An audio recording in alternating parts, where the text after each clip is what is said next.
Hello and welcome to today's webinar. Before we introduce the speaker, I want to make a few brief announcements. We know many of you are listening in from far away and can't attend local events or programs. That's why we provide this free webinar series. We host multiple webinars per month, so please visit our website to view the current schedule for 2017.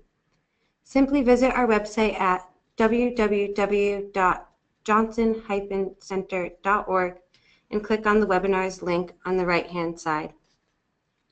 New webinars and events are often added, so if you are not on our email list, I encourage you to visit our website and click on the Join Our Email List link that appears on the home page.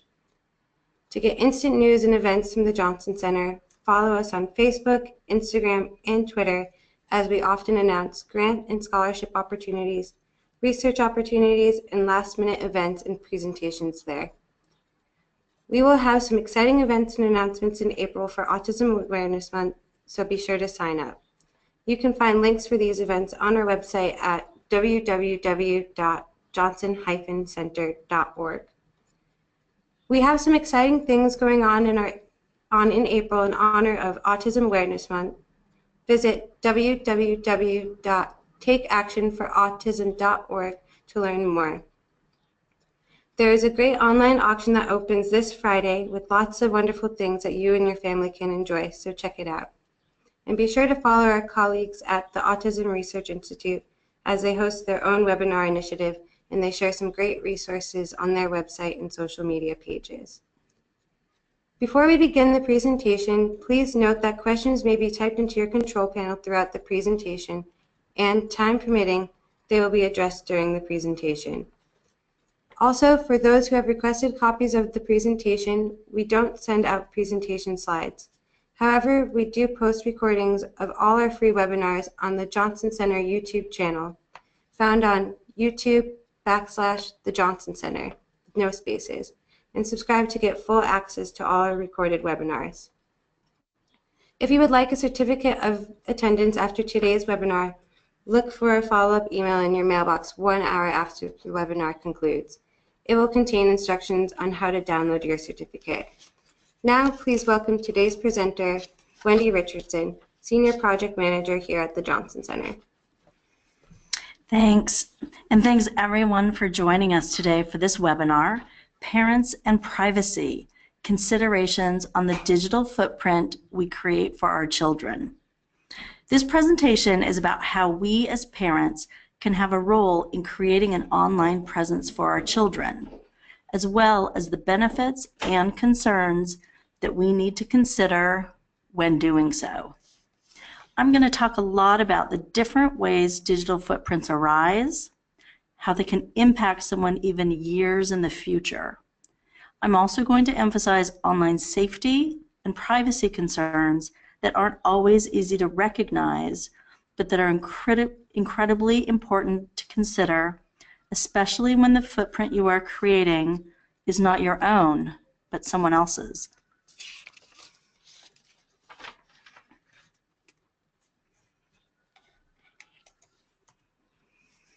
First, of course, because we're concerned with safety and online privacy, all of the examples that I've included, personal or identifying information, have been modified to protect the identity of everyone involved.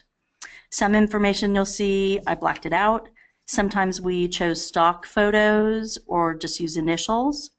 At the end of this webinar, we'll give examples of how you can use these same techniques in your own postings to address any safety or privacy concerns that you might have. And that leads us to our next point. All the things we talk about in this webinar are just considerations that we think are important so that you can make the best decisions for you and your family.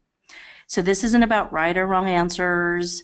Our purpose is not to deter families from posting about their children. These decisions depend on your family values, and everyone is different.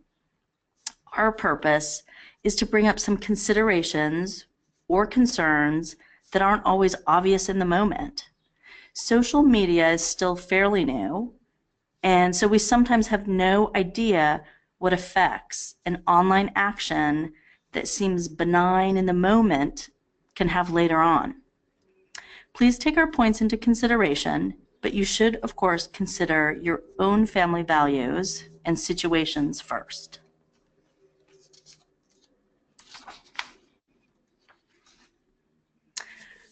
We've probably all heard the term digital footprint, but there are a lot of different aspects that go into our digital footprints that aren't always obvious.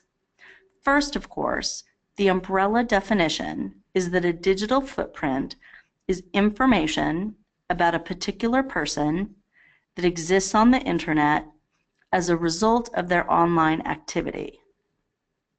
This information can be found easily via Google, or less easily, like a systematic search through your various social media feeds, or anything anyone else has written about you, any news articles, blog posts, or forums that contain your name, pictures of yourself, etc. Just Google yourself and you'll probably be surprised at what comes up. This definition isn't perfect, though. A digital footprint doesn't only exist because of your own online activity. In fact, some children have digital footprints even before they're born. This is an extreme case, but many parents understandably want to share exciting news. It's a big event. Many children have an ultrasound, or parents want to post the names they're thinking of, their gender, online, even before they're born. And it only grows from there. So, I want you to guess how many 2-year-olds in the United States already have an online presence. Okay, you have your number, you have your guess? 92%. So how does this compare to your number? If you're like most people, you probably guessed less than 92%. So let's think about it. This means that at least 9 out of every 10 kids, so think about your child's class, 10 kids on the playground, at the grocery store, 9 out of 10 have an online presence that they did not create for themselves. This doesn't mean that 92% of children have a social media account, of course. This just means that they have a searchable history on social media through the posts and pictures of others. So how do we create digital footprints? These footprints arise from a number of applications or websites, from Facebook to blogs to forums. There are so many out there it would be impossible to list them all. Most of us are probably familiar with Facebook. Maybe we tweet, so Twitter, maybe we pin on Pinterest, but really anytime something about us or our children ends up on the internet, it can become a permanent thing. For a long time I didn't know what a meme was. So what is a meme? It is a cultural item in the form of an image, video, phrase, etc., that is spread via the internet and often altered in a creative or humorous way. Comes from a Greek word that means to imitate. So, of course, I looked up what are the top 10 famous memes, and I found Tuna. It was interesting to me. I tried to download a meme of Tuna for this presentation. Tuna is a famous dog with an overbite that has over 1 million followers, and I couldn't download her image. I got an alert that Tuna is protected from anyone using his image. So how did I get the meme? I took a photo of Tuna on my iPhone with the meme up on my computer screen, and I emailed it to myself, and then I uploaded it to my presentation, and I'm going to email Tuna's mom and thank her. But the point being, if someone wants to post a meme or alter a photo of yours, there's a way. What is a blog? The name was first recorded in 1995, and blog is a shortening of weblog. It's a website containing a writer's or group of writers' own experiences, observations, or opinions, and often have images or links to other websites. What is Reddit? Has everyone heard of Reddit? It's a place a lot of things go viral. Reddit is an American social news aggregation, web content rating, and discussion website. So registered community members can submit content, as posts or links, and then they have subreddits. So you could look for a topic under news, science, gaming, movies, music, image sharing. And what is an internet forum? An internet forum is a discussion area on a website. So website members post discussions and read and respond to posts by other forum members. It can be focused on nearly any subject and creates a sense of an online community, or a virtual community, it's also called. This type of forum can also be called a message board, discussion group, a bulletin board, or web forum, but this is different from a chat room. Probably the most important definition of our webinar today is Sharon Ting. As we just saw, with 92% of children having an online presence, parents posting about their children is so prevalent that it's been given its own name. Sharon Ting involves sharing details about a child's life online, whether it is posting cute pictures or milestone announcements, to videos of children tantruming or highlighting rough patches in the child's development, to updates on illnesses or other obstacles in life.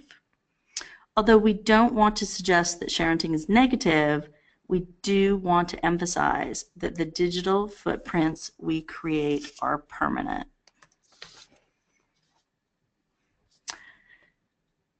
Well, there are some things that we can do to curate or to modify an existing digital footprint, right? We can delete old posts, we can reset our privacy settings. There are some things, especially things that go viral, that can never effectively be wiped from the internet.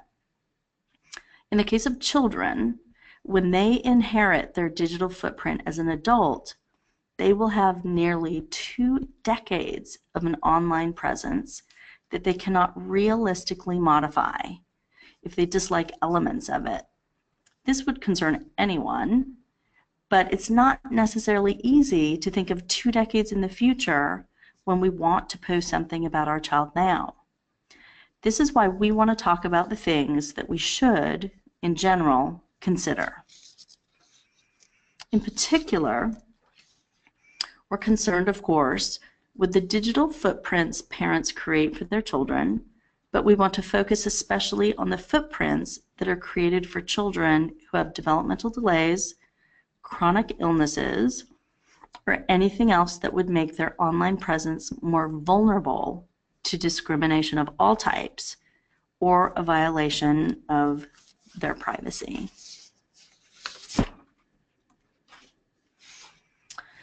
So first, let's talk about the benefits of posting. Why do we post?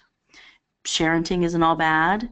We want to highlight the benefits parents and children receive from the connectedness of social media.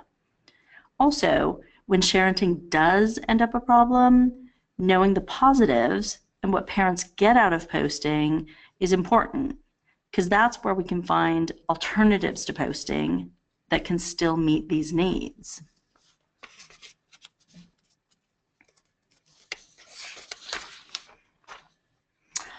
So parenting is hard. We want to find answers to the challenges. We want to celebrate the small victories along the way. Whether it's photos of the beautiful birthday cake the two of you made together or a finger-painted masterpiece, Sharon Ting can offer parents a way to emphasize the joys of an otherwise super challenging job. And parenting really is a job, one that you work 24/7, because it's such a huge part of your life. It makes sense that social media would reflect that, both the ups and the downs. These posts are also great ways to celebrate your child's own successes, whether it's the part they got in the school play, the improved report card, or the mud castle they built in the backyard. Along these same lines, Sharon Ting is also a way for parents to express the frustrations of parenting, because there are definitely plenty of frustrations that come with being a parent 24/7. It's perfectly natural for parents to need to express themselves and talk about their challenges so they don't feel alone. Often, new parents might post about their challenges for advice. Any tips on getting the baby to sleep through the night? Or they might joke about their challenges in a way that other parents will get it. Every week, in fact, the Huffington Post publishes the funniest parent tweets of the week.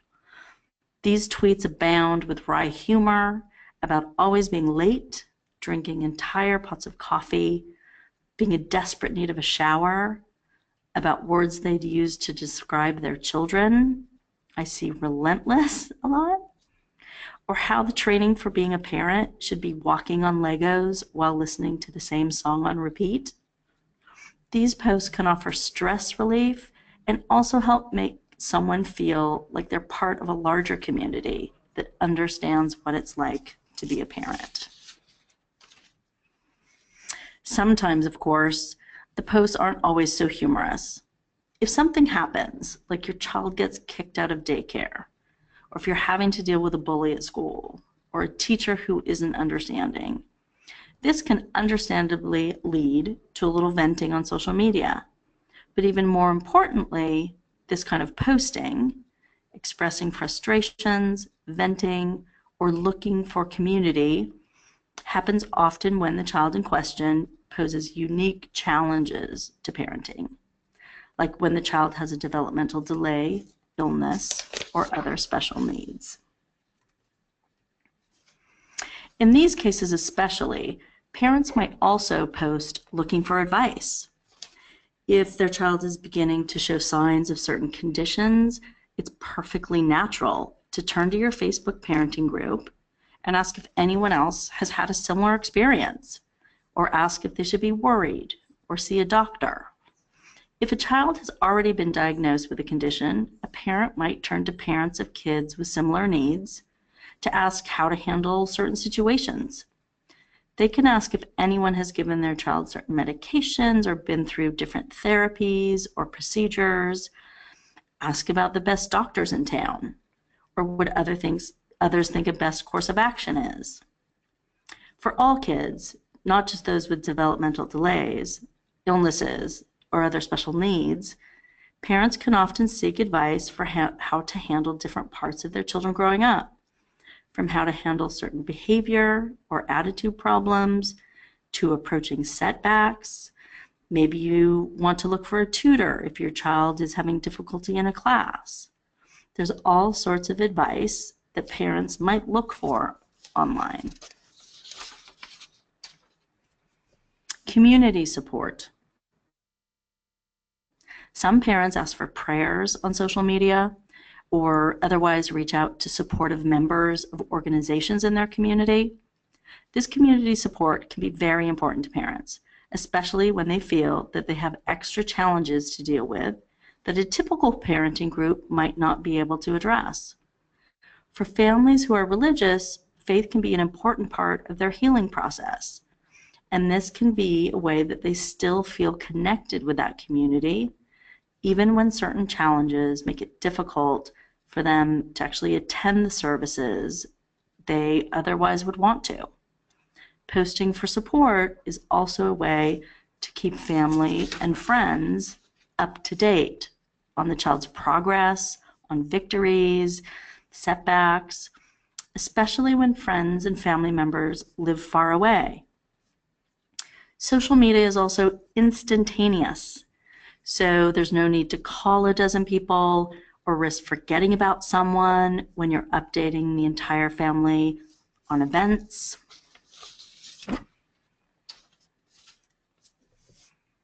Finally, the internet offers ways to fundraise or support a family who's dealing with a crisis or other finance-straining challenge. There have been many stories of crowdfunding efforts going viral and leading to amazing positive results for the family and the child involved. Understandably, posting personal details about the situation and including pictures of the child in need can make the fundraising effort feel more intimate and more real and more immediate and lead to better results. Many platforms for crowdfunding also offer ways to keep those who are interested updated on the progress of the child. So let's summarize. There are a number of benefits to Sharon Ting, and we want to make sure to say that seeking these benefits is not a problem. It's perfectly understandable that parents turn to social media for support, for understanding, for advice, for solidarity, especially when you have a child with special needs or an illness. Posting can make a parent feel less alone and more connected than was ever possible before social media was as prevalent as it is today. Our concerns are that certain kinds of posts or online presences can actually have negative consequences later on. And these negative consequences are often hard to foresee. We want parents to be able to enjoy the benefits without having to worry that their posting might one day resurface and cause difficulties or cause challenges for either themselves or their child in the future. There are a number of considerations that we must take into account when posting about our children. These range from immediate concerns about safety to concerns about the right that a child has to privacy. We're going to talk about the privacy and safety concerns that exist with creating a digital footprint for our children, and then talk about what can we do to minimize the risks.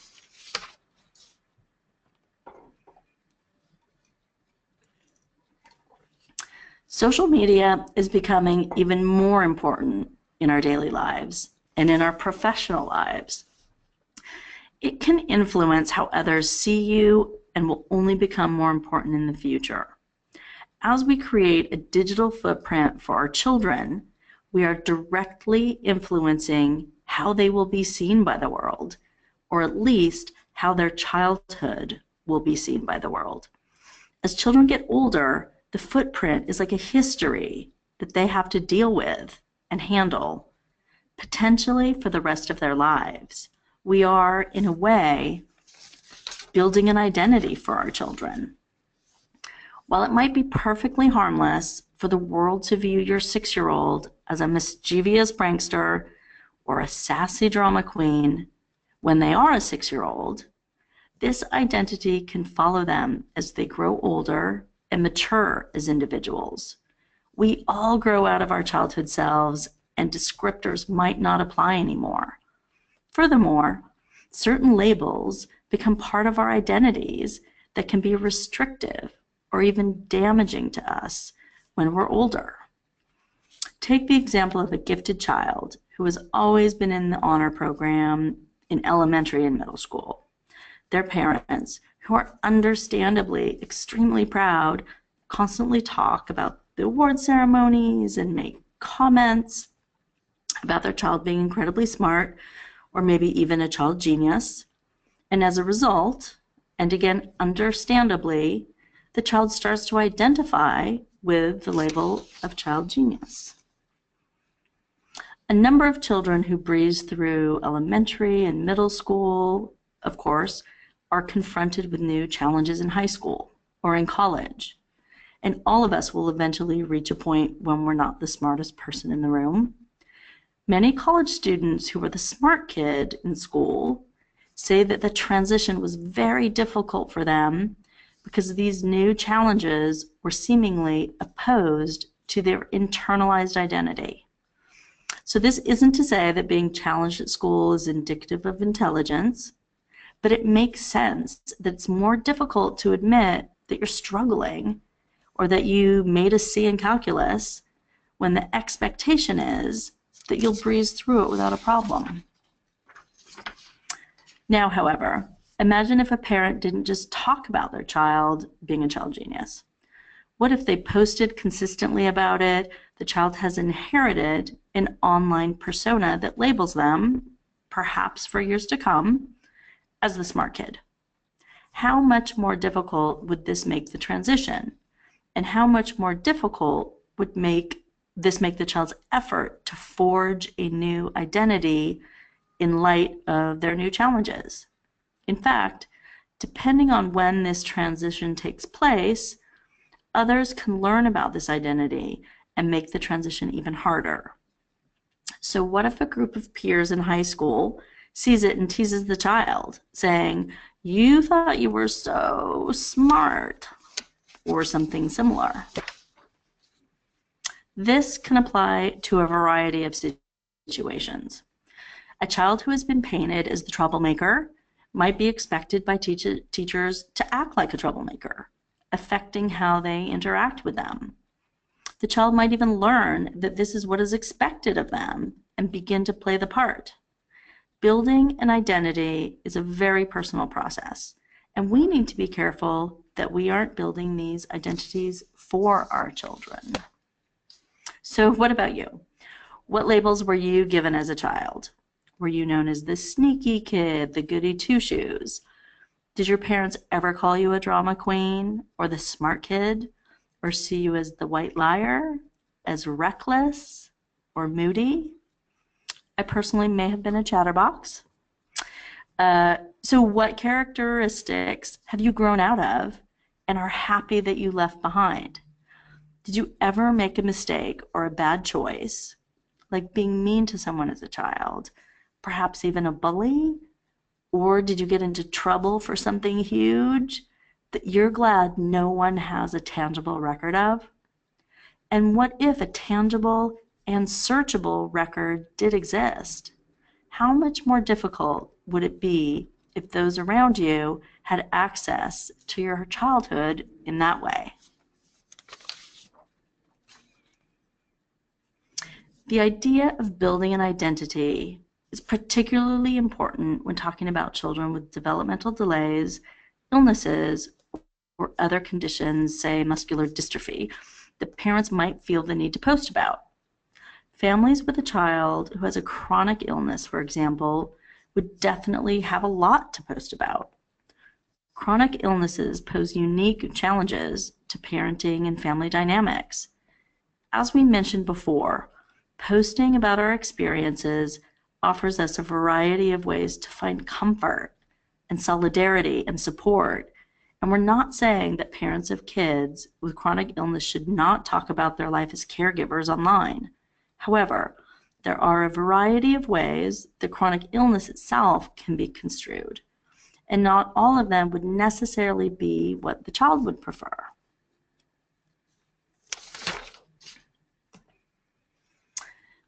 So I have some examples. An interview with RJ, a young person with a chronic illness. We learned that one way a parent might talk about a chronic illness is in a faith-based context. So in the case of RJ, the chronic illness was talked about online by the parent as a test of the parent's faith. There are other ways that a chronic illness can be talked about in relation to faith, including attributing all the victories to someone or something that's not the child themselves. So although RJ emphasizes that faith is important for many people and can offer parents a way of understanding certain challenges, RJ personally was unhappy that the illness was seen by everyone they knew as just a God-given struggle. RJ felt like academic and professional successes achieved were written off as the result of something or someone else instead of RJ's personal efforts. Some children might not want to be seen as the sick kid or the kid with Down syndrome, for example. However, if all mentions of them on social media relate them to their diagnosis, then their online persona is effectively that of a sick kid or the kid with Down syndrome, while other kids get to be seen as athletes or creative thinkers or writers. Sometimes posts about a diagnosis might dominate other aspects of their life that they might otherwise want to be central to their identities. So just as a note, later we're going to talk about the ways that parents and children can discuss how the child wants to be seen.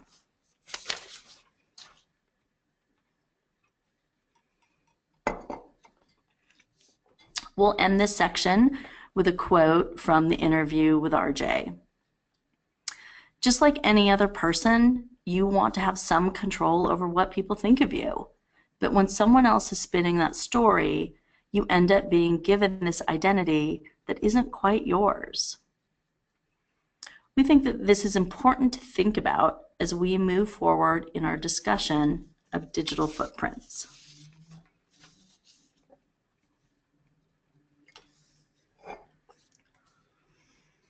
You never know what can go viral. Identity and privacy isn't our only concern. Safety is critical. You never know what can go viral and who can get their hands on your or your child's information. Let's look at some examples of innocent posts that have careened out of control. This is probably one of the most well-known examples of a parent innocently posting a picture of their child and it blowing up all over the internet. So before a weekend trip, a parent posts a cute picture of their daughter pouting on the swing. When they get back from the trip, they find that someone has taken the photo, written the words "mood swing" over the picture, and posted it on Reddit, and that it has been the highest trending post on Reddit for days.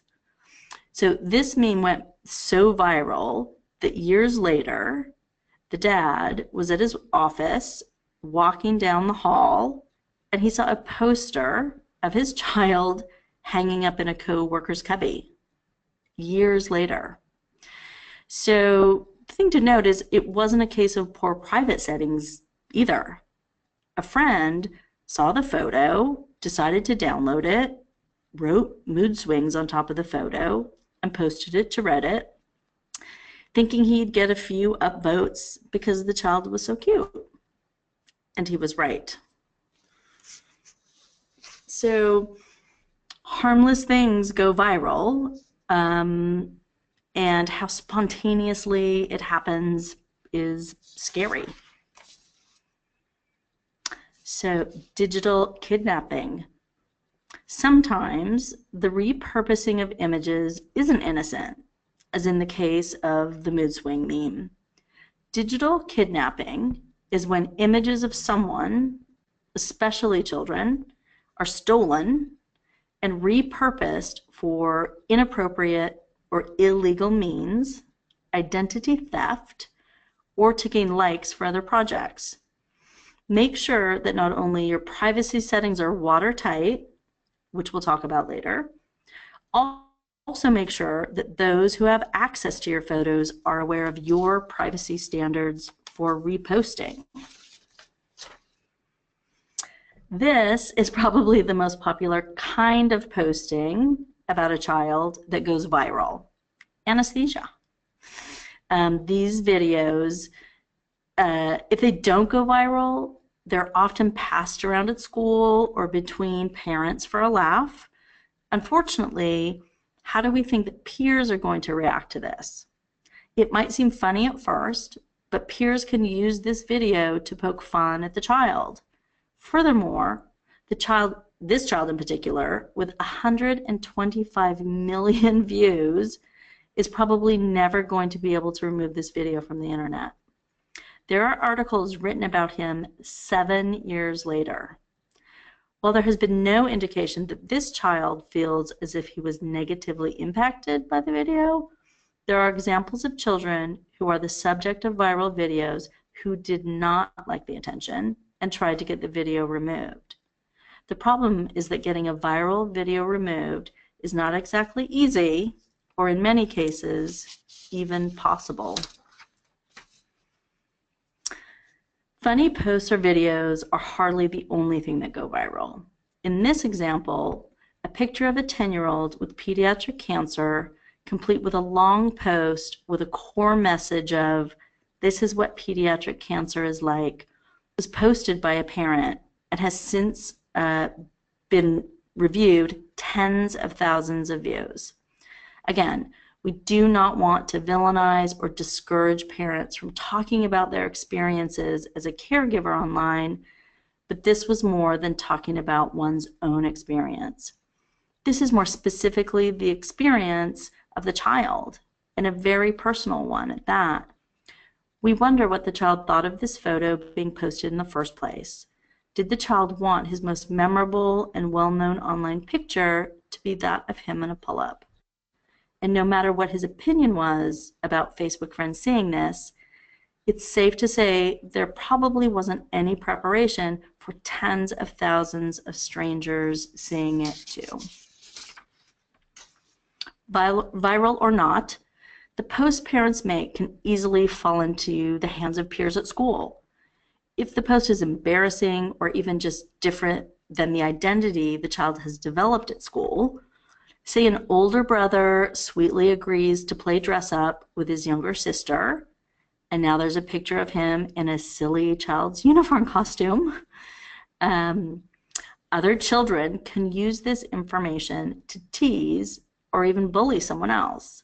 In fact, one of the subjects of a viral video from nearly a decade ago, one of the first that went viral, now speaks around the country about cyberbullying because of the bullying he was subjected to after his video was posted. Imagine if a child's peers got a hold of old potty training videos, or anesthesia videos, videos of tantrums, or anything else that might be embarrassing. A good rule of thumb is to think about what could happen if the photo or video falls into the wrong hands. So let's look at these photos. What's concerning about these photos? Basic safety. So we need to be careful about photos containing names, so personalized lunch boxes, school uniforms that reveal the school they attend, names of stuffed animals. I see princess there. Street addresses, names of pets.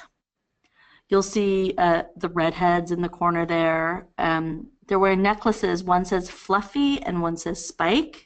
Possibly their names, more likely their pets' names. But the poster probably didn't even consider showing a pet name could be problematic. Another issue that we don't often think about is the other children in our photos.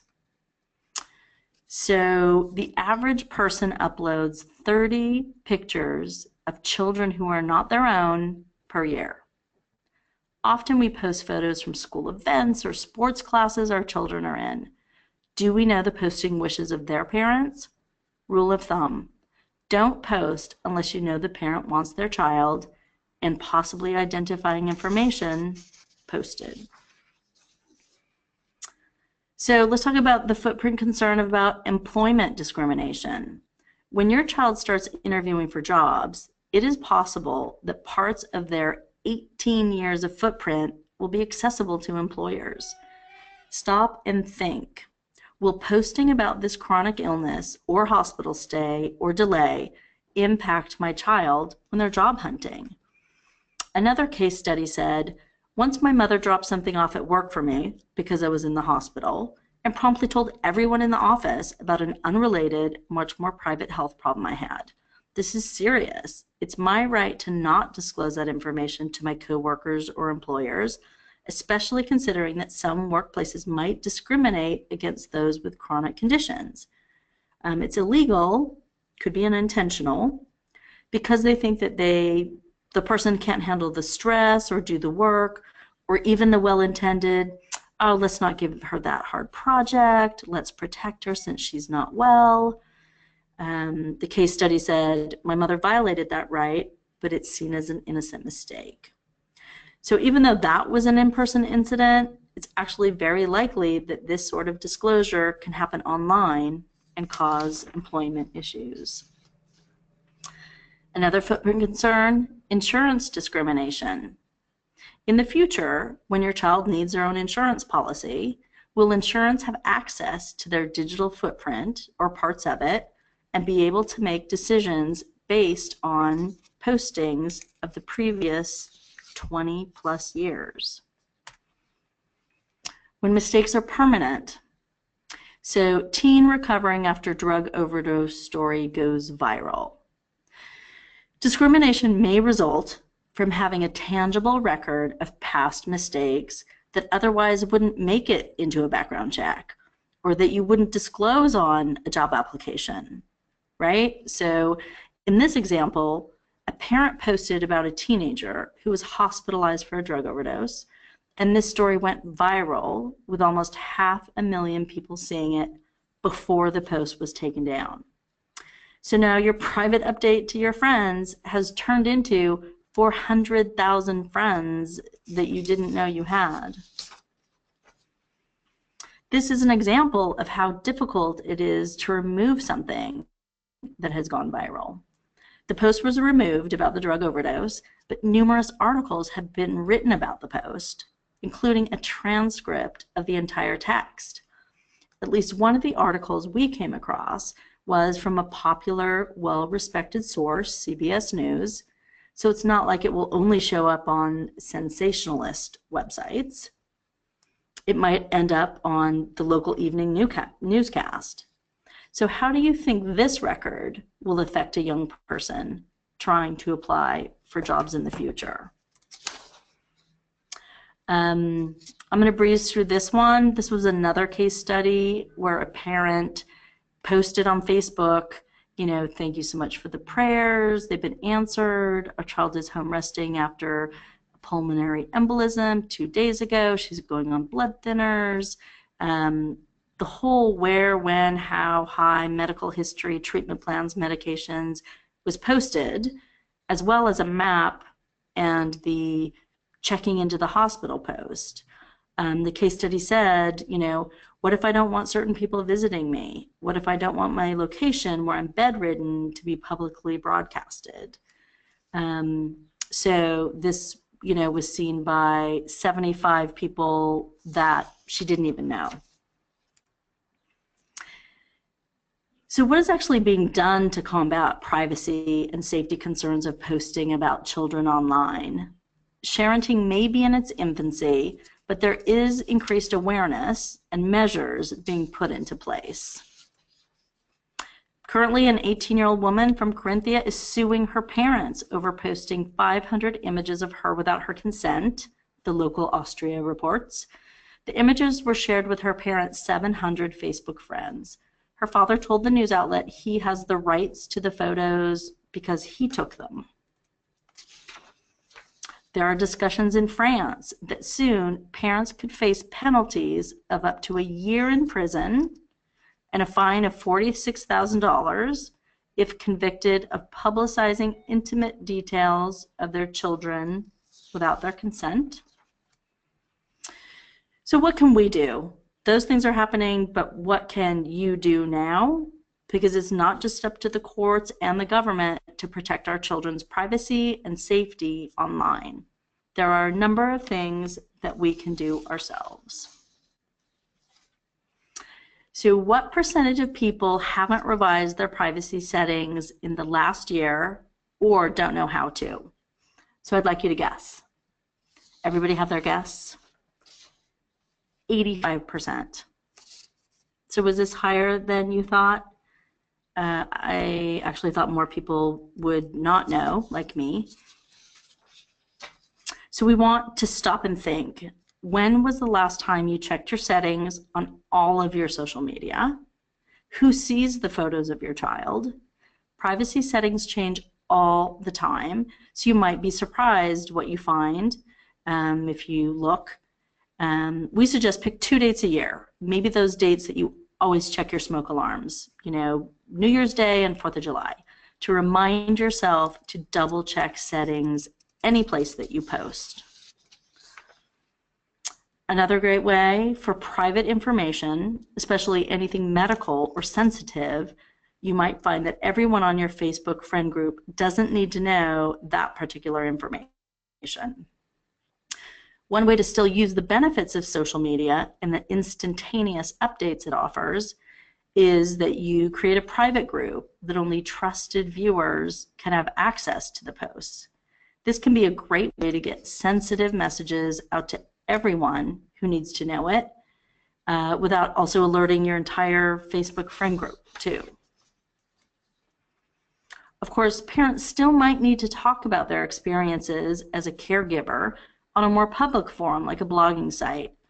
In these cases, we need to make sure to protect the identity of our children. Abbreviations and initials are a great way to protect both your child's identity and your own. All of these concerns we've been talking about certainly apply to parents as well. There's a whole dictionary of online lingo to help you with privacy. If you're a parent looking for advice or understanding about a behavioral problem, then a community approach is very helpful. Just don't post an image and your child's name as part of the post. Using initials or abbreviations will help limit the searchability and reach of it. One of the most important things you can do is just have a conversation with your child. If our children are very young, all we can really do is show them the photo and ask, is it okay if other people see this? This might seem silly at first because a child might say yes all the time, but it sets the precedent for them to say no in the future. Also, it's possible that a child might have a strong opinion. What if the photo unintentionally shows that a 6-year-old is wearing a pull-up? That might be an image that the child doesn't want shown. It also trains your child about digital etiquette and safety. So they're going to mature, they're going to begin posting. When they post on their own, you want to have trained them.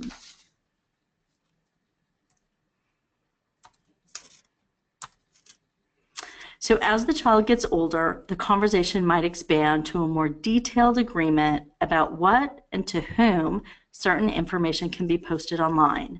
Some examples of an agreement might be that the parent doesn't tag the child in any post so that only adults see it and not the child's peers. Another agreement might be just to run the post or picture by the child first and get the child's opinion before posting. Of course, this can be reciprocal. Once the child is old enough to post about you on social media, you don't want them posting things you haven't authorized, right? Maybe you don't want pictures of you post-workout or non-professional pictures on your social media. So it's all about communication between posters. This is the only app I found that's really geared toward child safety for posting to the internet. MyKidsLink.com is a free app, and it strips out all that geographical metadata, like the location data, the time, that usually is included in a post. So it takes that off your photos, and it allows you to post to a selection of friends or family or Facebook or Instagram. And it also, creates an auto scrapbook in a private timeline. So that's something to look at.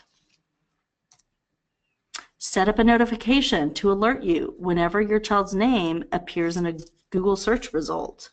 Just another good safety measure. If you visit our website, we are going to have some information about safety settings, privacy settings on Facebook, creating private groups. So that's at johnson-center.org. We'll have more information posted there. So our takeaway, Still seek out support, but respect your child's wishes and safety. And again, here's a reminder that what you choose to post is going to be different from your coworkers, from your friends. There is no right or wrong answer. Everyone is different.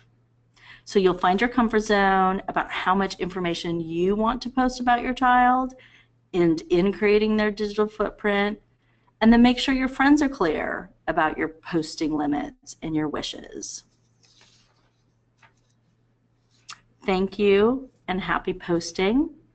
This webinar will be posted on the Johnson Center webinar YouTube channel, as all our recorded webinars are. So please visit our Facebook page or our website at johnson-center.org for more information about that. Also, a link will be sent to your email in about an hour if you are looking for a certificate of attendance. Thank you.